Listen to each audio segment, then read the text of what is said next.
ये पकड़ लो बेटा, ये पीछे रख दो। तो बेटा सबसे पहले मैंने यहाँ मीनिंग लिखा हुआ है जॉइंट स्टॉक कंपनी का। A joint stock company is an artificial person having a separate legal entity, perpetual succession and a common seal. तो जॉइंट स्टॉक कंपनी एक ऐसी कंपनी है जो आर्टिफिशियल पर्सन कहलाती है। इसके पास अपनी एक सेपरेट लीगल एंटिटी है जो कि इसके मेंबर्स से बहुत ज्यादा अलग है। और एक और बात हमें याद रखनी है, परपेचुअल सक्सेशन है यहाँ पर, ठीक है, और कॉमन सील भी है। अब ये टर्म्स आपके सर के ऊपर से निकल जाएंगे, इसीलिए ये डेफिनेशन जो है थोड़ी देर बाद ऑटोमेटिकली आपके माइंड में फिट हो जाएगी। जब तक फिट नहीं होती तब तक क्या करना है, तब तक मैं आपको एक बार सिंपल टर्म्स में इसका मीनिंग समझाती हूँ। मैंने यहाँ सिंपल टर्म्स में लिखा हुआ है, ठीक है। साथ साथ आप कॉपी पे अपना लिखते रहिए ताकि आपको सिंपल टर्म्स में समझ आ जाए। नोट्स की कॉपी तो आपके पास ऑलरेडी है, ठीक है। जितने बच्चे हमारे साथ ऑनलाइन जुड़े हुए हैं, अगर आपको हमारी ऑनलाइन बिजनेस स्टडीज के नोट्स चाहिए, आप लोग हमें कांटेक्ट कर सकते हैं, पीडीएफ आपके साथ शेयर हो जाएगा। तो अब यहाँ पे मीनिंग देखते हैं सिंपल टर्म्स में मैंने क्या लिखा हुआ है। सिंपल टर्म्स में मैंने लिखा हुआ है कि जॉइंट स्टॉक कंपनी क्या है, एक एसोसिएशन है, ठीक है। एसोसिएशन है पर्संस की जो एक साथ हाथ मिलाकर साथ आते हैं बिजनेस करने के लिए, और इस बिजनेस का एक लीगल स्टेटस होता है, मेंबर्स से एक अलग आइडेंटिटी होती है। ये चीज समझ में आ रही है। अब एक बार ये लीगल स्टेटस वाली बात समझने के लिए ना थोड़ा फ्लैशबैक में जाते हैं सोल प्रोप्राइटरशिप के ऊपर। अच्छा जी, सोल प्रोप्राइटरशिप में हमने सीखा था कि सोल प्रोप्राइटर की और सोल प्रोप्राइटर के बिजनेस की जो आइडेंटिटी होती है वो वन एंड द सेम होती है। कानून की नजरों में सोल प्रोप्राइटर और उसका बिजनेस अलग नहीं था, दोनों एक ही थे। क्या जॉइंट स्टॉक कंपनी में भी ऐसा है?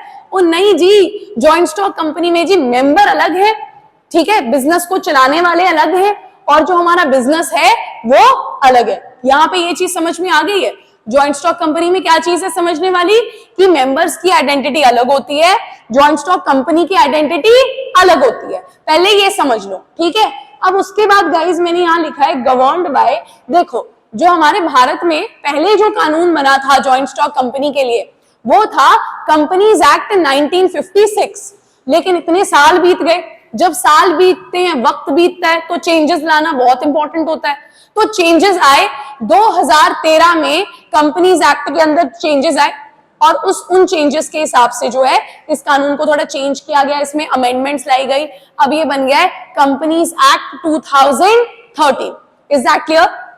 ठीक है बेटा, आप एक काम कीजिए, आप ना ऑफिस में जाइए। Kritika, take care of him, he has his English exam tomorrow. सारा इसको करा देना, जो भी इसका सिलेबस है, रिटन ओरल सारी टेस्टिंग होनी चाहिए, ठीक है। अब यहाँ पर गाइस हमारे पास थर्ड चीज आ जाती है, ठीक है। अब यहां तक पहले समझ में आया आप लोगों को? मैंने क्या बताया, जॉइंट स्टॉक कंपनी का सिंपल भाषा में पहले मीनिंग बताया। सिंपल भाषा में इसका मतलब ये है, कुछ लोग साथ मिलकर आगे आते हैं, हाथ मिलाते हैं, बिजनेस को चलाते हैं, और इस बिजनेस का एक अलग से लीगल स्टेटस होता है। अब उसके बाद हमने यहाँ लिखा गवर्न्ड बाय। तो पहले भारत में कौन सा कानून चलता था? Companies act 1956। लेकिन 2013 में इस एक्ट को रिप्लेस कर दिया गया, और वो रिप्लेस करने वाला एक्ट है कंपनीज एक्ट 2013। दोनों इसलिए बता दिए क्योंकि पुरानी कभी कभी बुक होती है, खोल लो, 1956 लिखा होता है। आप बोलोगे मैम ने तो 2013 बताया था। तो पहले 1956 था, उसको रिप्लेस कर दिया है, अब आ गया कंपनीज एक्ट 2013। आगे बढ़ते हैं। अब हमें एक चीज समझनी है कि बोर्ड ऑफ डायरेक्टर्स कौन होते हैं और शेयर होल्डर्स कौन होते हैं। अच्छा, शेयर होल्डर्स समझाने से भी पहले बेहतर ये रहेगा कि शेयर को समझ लें। तो हर कंपनी की ना एक टोटल कैपिटल होती है। सुख, ध्यान दे रहे हो? फोकस। टोटल कैपिटल है, ठीक है। मान लीजिए जशन ने एक जॉइंट स्टॉक कंपनी शुरू की है। अब जशन की जो टोटल कैपिटल है वो है 1 करोड़ रुपीस। अब 1 करोड़ रुपीस को अगर हम छोटे छोटे छोटे पार्ट्स में डिवाइड कर दें, हर छोटा पार्ट क्या कहलाएगा? एक शेयर कहलाएगा। क्या कहलाएगा? एक शेयर कहलाएगा। और उन शेयर्स को खरीदने वाले लोग क्या कहलाते हैं? शेयर होल्डर्स कहलाते हैं। शेयर्स को होल्ड करने वाला शेयर होल्डर। तो समझ में आया? जैसे कि अब 1 करोड़ में कितने जीरोस होते हैं? मेरी मैथ्स वीक है, हाँ, 7 हो गए। 1 2 3 4 5 6 7। अब मान लो कि इसकी कंपनी का जो शेयर है वो एक शेयर 100 रुपए का है, तो ये आपके इतने शेयर होल्डर्स हो गए। बेसिकली मैं एक एग्जांपल दे रही हूँ आपको कि एक शेयर कितने का है, 100 रुपए का। तो ये शेयर क्या होता है, टोटल कैपिटल को जब हम छोटे छोटे हिस्सों में डिवाइड कर देते हैं, हर छोटे हिस्से को हम क्या बोलते हैं, शेयर बोलते हैं। शेयर्स को खरीदने वाले को क्या बोलते हैं, शेयर होल्डर बोलते हैं। तो अब हमें समझना है कि जॉइंट स्टॉक कंपनी के अंदर बोर्ड ऑफ डायरेक्टर का क्या रोल रहता है और शेयर होल्डर का क्या रोल रहता है। शेयर होल्डर्स ओनर्स कहलाते हैं, मैं यहां लिख रही हूं ओनर्स। ओनर्स क्यों कहलाते हैं, क्योंकि इन्होंने बिजनेस के अंदर पैसा डाला है। समझ रहे हो इस चीज को, ठीक है। अब जशन ने जॉइंट स्टॉक कंपनी खोली, लेकिन हम सब ने, भारत की जनता ने इसकी कंपनी के शेयर्स को खरीदा। तो हम सब लोग क्या बन गए जिन्होंने इसकी कंपनी को के शेयर्स को खरीदा, शेयर होल्डर्स। और शेयर होल्डर्स क्या होते हैं, ओनर्स। यहां तक क्लियर हुआ, शेयर होल्डर्स क्या होते हैं, ओनर्स। तो भाई ये अब बोर्ड ऑफ डायरेक्टर्स क्या होते हैं, ध्यान से समझेंगे इस चीज को। बोर्ड ऑफ डायरेक्टर्स कौन होते हैं, तो अब ये जो शेयर होल्डर्स होते हैं इनकी एक मीटिंग होती है। अब ये लोग देश के अलग अलग हिस्सों में रहते हैं, कोई कर्नाटक में रहता है, कोई मुंबई में रहता है, कोई लुधियाना में रहता है, कोई कहीं रहता है। लेकिन अब इन सब ने इस कंपनी के अंदर पैसा डाल दिया, ये सब ओनर बन गए। तो अब ये लोग मिलकर डिसाइड करते हैं कि वो कौन से लोग होंगे जो इस कंपनी के डिसीजंस को लेंगे, डे टू डे ऑपरेशंस को मैनेज करेंगे। और वो लोग कौन होते हैं, बोर्ड ऑफ डायरेक्टर्स। तो बोर्ड ऑफ डायरेक्टर्स को कहा जाता है मैनेजर्स, क्योंकि वो क्या करने वाले हैं, इस बिजनेस को मैनेज करने वाले हैं। ओनर कौन है यहाँ पर, शेयर होल्डर। मैनेज कौन करने वाला है सारे काम को, बोर्ड ऑफ डायरेक्टर्स। यहां तक इस चीज को समझ चुके हो बेटा, अच्छे से क्लियर हो गया। यस, ओजस को डाउट आ रहा है, सॉरी कंपनी खोलता कौन है, नहीं एक नहीं, इसमें काफी सारे लोग चाहिए आपको, मिनिमम कुछ नंबर ऑफ पीपल एक रिक्वायरमेंट है इसमें, कितने नंबर ऑफ लोग चाहिए, फिर वो मिलकर इस कंपनी को प्रमोशन होती है। बेटा देखो, कंपनी खोलने की स्टेजेस होती हैं, पहले प्रमोशन होती है, फिर इनकॉर्पोरेशन होती है, फिर कमेंसमेंट होती है, कैपिटल सब्सक्रिप्शन होती है, कैपिटल सब्सक्रिप्शन के बाद कमेंसमेंट होती है। तो पूरा एक प्रोसेस होता है जो आप सीखोगे इसी साल एक चैप्टर फॉर्मेशन ऑफ कंपनी में। अभी अपने दिमाग को इतना खुला रखो कि एक चीज समझ लो कि कंपनी में बोर्ड ऑफ डायरेक्टर्स अलग होते हैं, शेयर होल्डर्स अलग होते हैं। कंपनी कौन खोलते हैं, कैसे खोलती है, क्या प्रोसीजर है, सारा का सारा आप फॉर्मेशन ऑफ कंपनी में पढ़ोगे, ठीक है। हाँ जी कृतिका मैम, हाँ जी ये दे दीजिए इसका बच्चे का वो बना दीजिए, ठीक है। तो बेटा ये मैंने आपके लिए असाइनमेंट बनाई है, आपने देखी होगी, मैंने इंस्टाग्राम पे क्या डाला था, PQRST, ठीक है। PQRST क्या था, जो भी पढ़ना है पहले उसका क्या ले लो, प्रीव्यू, ठीक है, प्रीव्यू ले लो। अब क्लास में आके बैठे हो, जब तक मैं बोर्ड पे लिख रही हूँ, जब तक सब कुछ हो रहा है, तब तक एक बार रीडिंग ले लो कि मैम ने आज जॉइंट स्टॉक कंपनी पढ़ाना है, हेडिंग पढ़ लेते हैं। फिर उसके बाद आपने क्या करना है, क्वेश्चंस चाहिए आपको कि हम पढ़ने क्या वाले हैं। तो एक अब आप रीड करोगे चैप्टर को घर जाके थोरली, फिर बुक बंद करके खुद को सुनाओगे और एंड में टेस्ट तो देना ही आपने यहाँ पर आकर, ठीक है। तो PQRST टेक्निक आपकी अप्लाई हो रही है, नंबर अच्छे आएंगे तो इधर आ जाते हैं। ओजस और कोई डाउट है बेटा, ठीक है। तो कंपनी को बनाने में स्टेजेस होते हैं, मैंने बताया ना, वो स्टेजेस आप पढ़ोगे फॉर्मेशन ऑफ अ कंपनी में। अभी के लिए बेसिक्स क्लियर कर रहे हैं, फाउंडेशन क्लियर कर रहे हैं कि बोर्ड ऑफ डायरेक्टर कौन होते हैं और शेयर होल्डर कौन होते हैं। जो कंपनी में पैसा लगाते हैं वो कौन होते हैं, share holder. Share holder company के क्या बन जाते हैं, ओनर्स। लेकिन इनके पास इतना वक्त नहीं है कि ये बिजनेस के डे टू डे डिसीजंस को दे, तो वो कौन लेता है, बोर्ड ऑफ डायरेक्टर्स। जो कौन इलेक्ट करते हैं, share holders. Board of directors किसके द्वारा इलेक्ट किए जाते हैं, शेयर होल्डर्स द्वारा, क्योंकि ये कहते हैं कि भाई पैसा तो हमारा लगा हुआ है, कल को पैसा डूब जाए तो हम डिसाइड करेंगे कि सारे फैसले कौन लेगा, हम लोग इलेक्ट करेंगे बोर्ड ऑफ डायरेक्टर्स को। हाँ जी, और किस किस को डाउट है, ओजस। हाँ बहुत सारे लोग मिलके खोलते हैं, वो मैंने समझाने के लिए बोला कि जशन ने खोली है, बट होते हैं कुछ, इसमें नंबर ऑफ पीपल चाहिए, रिक्वायर्ड है। हाँ जी, और हाँ जी, जैसे जो share holders board of directors को इलेक्ट करते हैं जी, बट अगर समझो 10 शेयर होल्डर्स हैं जी, एक उसमें लाइक हाँ भी भरे, दो नहीं भरे, तो शेयर होल्डर नहीं करना। क्या, मैं समझी नहीं। 10 शेयर होल्डर्स हैं कंपनी के, ठीक है, 8 शेयर होल्डर्स एक बोर्ड ऑफ डायरेक्टर के लिए है कि ये बोर्ड ऑफ डायरेक्टर। बिल्कुल सही कह रहे हो, तो वो नहीं रखेंगे क्योंकि सबका जैसे वोटिंग चाहिए होती है, तो जो जिसको जिसको सब यस बोलेंगे तो उसको जैसे रखा जाएगा। तो ये इलेक्टेड कमेटी में everyone has one person one vote, जिसको ज्यादा वोट डालेंगे ऑब्वियसली बात है फिर वो इलेक्ट हो जाएगा। Any other doubt, any other doubt, ठीक है आगे बढ़ सकते हैं। बोर्ड ऑफ डायरेक्टर्स क्लियर हो गए, शेयर होल्डर क्लियर हो गए, शेयर क्या होता है क्लियर हो गया, बेसिक्स क्लियर है, तभी आगे बढ़ पाएंगे। तो अब जब मोहित सर अगली बार आपको अकाउंट्स की क्लास में पूछेंगे कि शेयर क्या होता है तो नाक मत कटवा देना, जवाब दे आना, ठीक है। तो अब आते हैं इसके फीचर्स के ऊपर, ठीक है। अब फीचर से डेफिनेशन क्लियर हो जाएगी, ठीक है। तो सबसे पहले मैंने लिखा है आर्टिफिशियल पर्सन। यार हम लोग कहलाते हैं पर्सन्स, हमारे आगे कोई आर्टिफिशियल नहीं लगता। क्यों?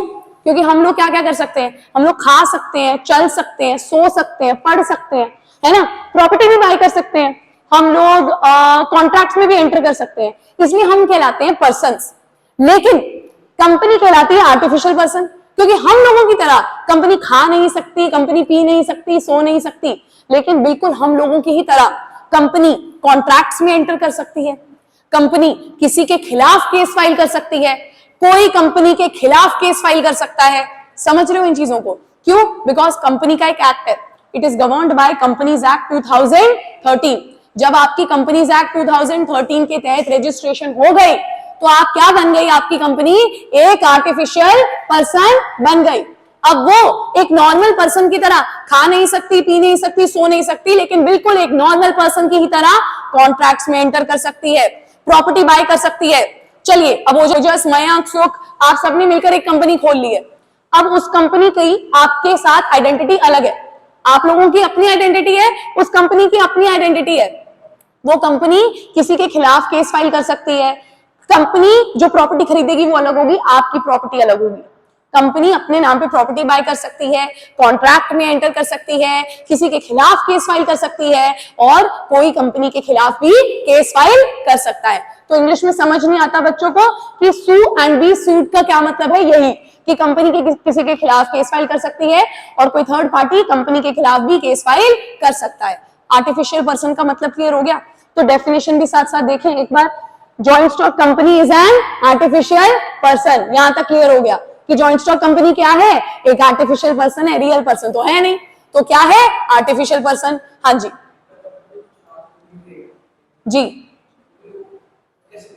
सॉरी कंपनी लगा देती हूं।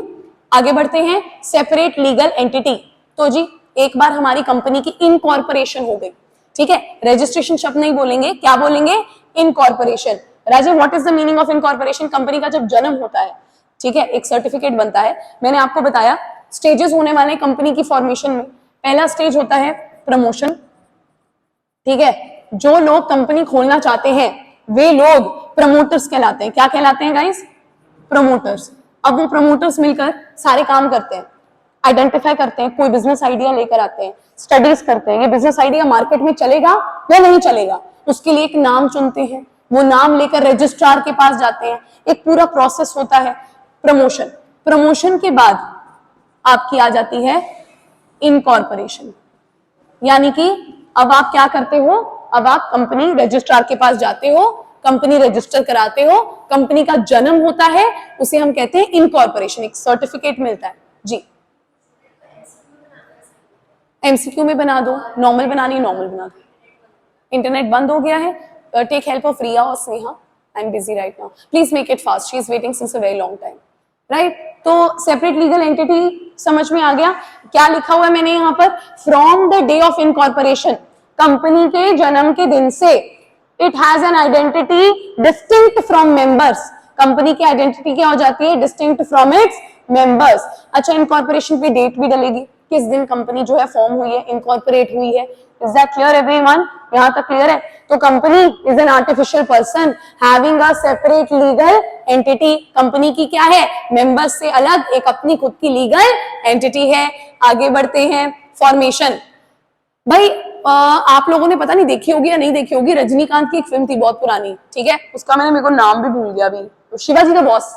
उसमें वो एक कॉलेज खोलने की कोशिश करते हैं और अलग अलग जैसे जाते हैं जगहों पर कॉलेज खोलने के लिए, जो जो प्रोसीजर होता है उसको फॉलो करते हैं। एक एग्जांपल के तौर पे बता रही हूँ, जॉइंट स्टॉक कंपनी को खोलना बहुत ही मुश्किल काम है, बिल्कुल शिवाजी बॉस में जैसे वो कॉलेज खोलने की कोशिश करा था, तो जॉइंट स्टॉक कंपनी को खोलना बहुत मुश्किल काम है। It's a very complicated process, ठीक है, क्योंकि 4 स्टेजेस ही हैं, प्रमोशन है, इनकॉर्पोरेशन है, कैपिटल सब्सक्रिप्शन है, कमेंसमेंट है, बहुत कुछ है इसमें, बहुत कुछ है।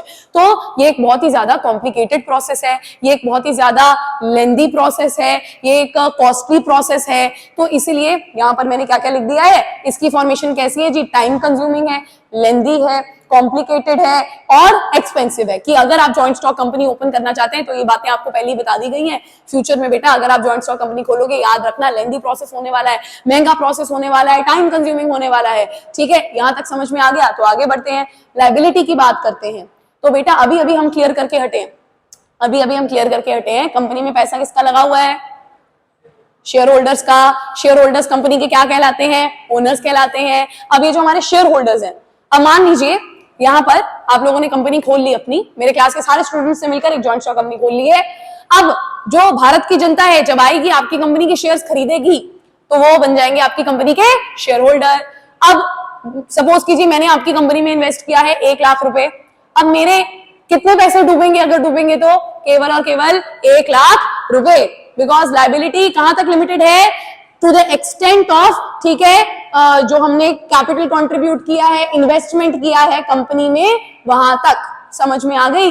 तो यानी कि एक और पब्लिक का कोई मेंबर ले लेते हैं, मिस्टर ए। मिस्टर ए ने आपकी कंपनी के शेयर्स खरीदे हैं 2 लाख रुपए के, मैंने खरीदे हैं 1 लाख रुपए के। मिस्टर ए के मैक्स टू मैक्स कितने पैसे डूबेंगे? 2 लाख रुपए। मेरे कितने पैसे डूबेंगे? 1 लाख रुपए। हमें कोई आकर ये नहीं बोलेगा कि कंपनी का लोन पे नहीं हो रहा है, अपनी पर्सनल प्रॉपर्टी बेचिए और उस लोन की रकम को पूरा कीजिए। कोई बोलेगा? नहीं बोलेगा। ये चीज समझ में आ रही है? तो यहाँ पर हमने क्या लिखा कि इसकी जो लायबिलिटी है, यहाँ पर the liability of all share holders is limited to the extent of capital contribution या इन्वेस्टमेंट मेड बाय देम। ठीक है, यहां तक क्लियर है? हाँ जी बोलिए। शेयर होल्डर्स ओनर कैसे हैं? शेयर होल्डर्स को ओनर्स इसलिए कहा जाता है क्योंकि वो पैसा लगाते हैं, और जो पैसा लगाता है बिजनेस में, देखिए सिंपल सी बात है, जैसे कि सोल प्रोप्राइटर की बात करते हैं, सोल प्रोप्राइटर ने पैसा लगाया था, वो ओनर बन गया था। पार्टनरशिप में पार्टनर्स ने पैसा कंट्रीब्यूट किया था, वो ओनर बन गए थे। ठीक है, उसी प्रकार जो यहाँ पर है, यहाँ पर जो बोर्ड ऑफ डायरेक्टर्स हैं, ठीक है, उनके दिमाग में एक आइडिया है, बढ़िया धांसू आइडिया है, वो इस बिजनेस को स्टार्ट करना चाहते हैं। पहले क्या हुआ करता था, 1956 के कानून के अकॉर्डिंग मेरे ख्याल से कुछ ऐसा था कि इन लोगों को, बोर्ड ऑफ डायरेक्टर्स को शेयर्स खरीदना कंपल्सरी होता था।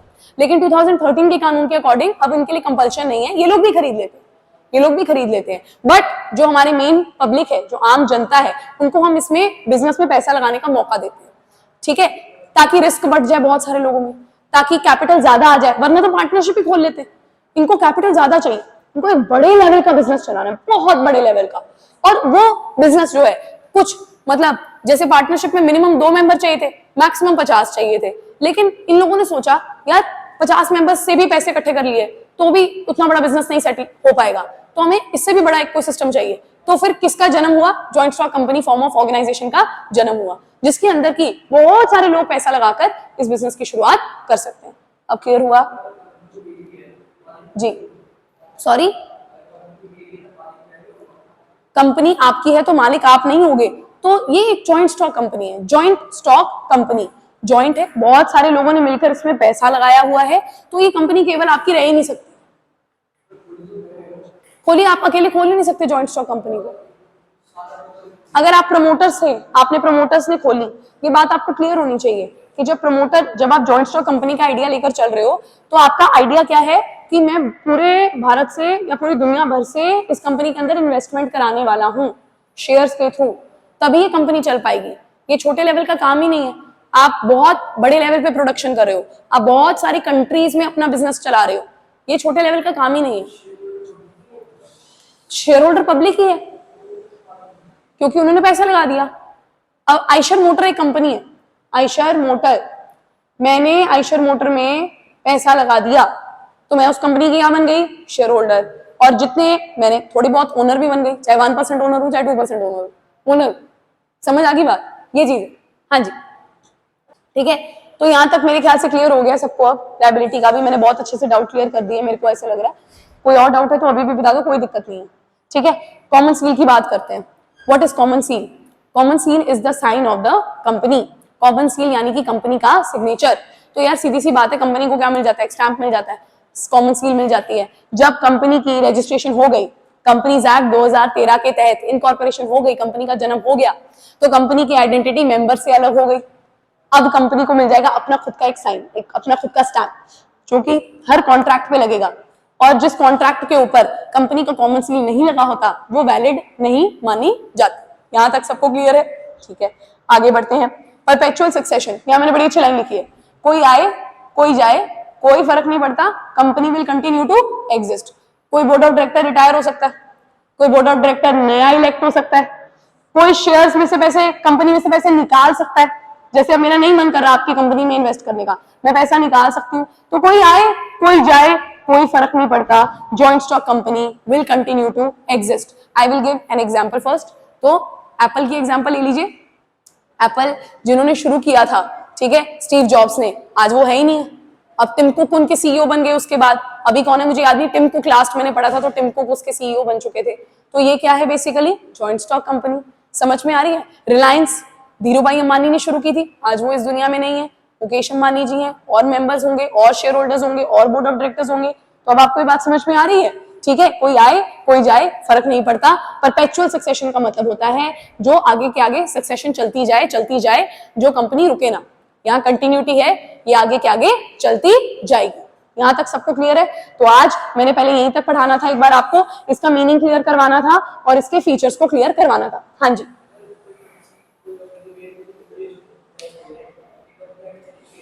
कोई कंपनी में शेयर होल्डर की डेथ हो जाती है तो जो शेयर्स हैं वो तो नाम पे पड़े हुए ना, जिसकी बोर्ड ऑफ डायरेक्टर की, तो नया बोर्ड ऑफ डायरेक्टर इलेक्ट हो जाएगा। वही तो बोल रहे हैं, company will continue to exist, क्योंकि कंपनी का जन्म इनकॉर्पोरेशन के थ्रू हुआ है। कंपनी ने क्या किया है, ये 2013 के अकॉर्डिंग जो एक्ट था, रजिस्ट्रेशन कराई गई, ठीक है, बोर्ड ऑफ डायरेक्टर्स बन गए। अब वो बोर्ड ऑफ डायरेक्टर बदलते रहेंगे, लेकिन कंपनी बन चुकी है। कंपनी को बंद करने के लिए एक प्रोसीजर होता है वाइंडिंग अप का, वो वाइंडिंग अप का प्रोसीजर पूरा करना पड़ेगा, तब जाके कंपनी बंद होगी। जब तक आप वो प्रोसीजर नहीं करते तब तक कंपनी चलती जा रही है। Is that clear?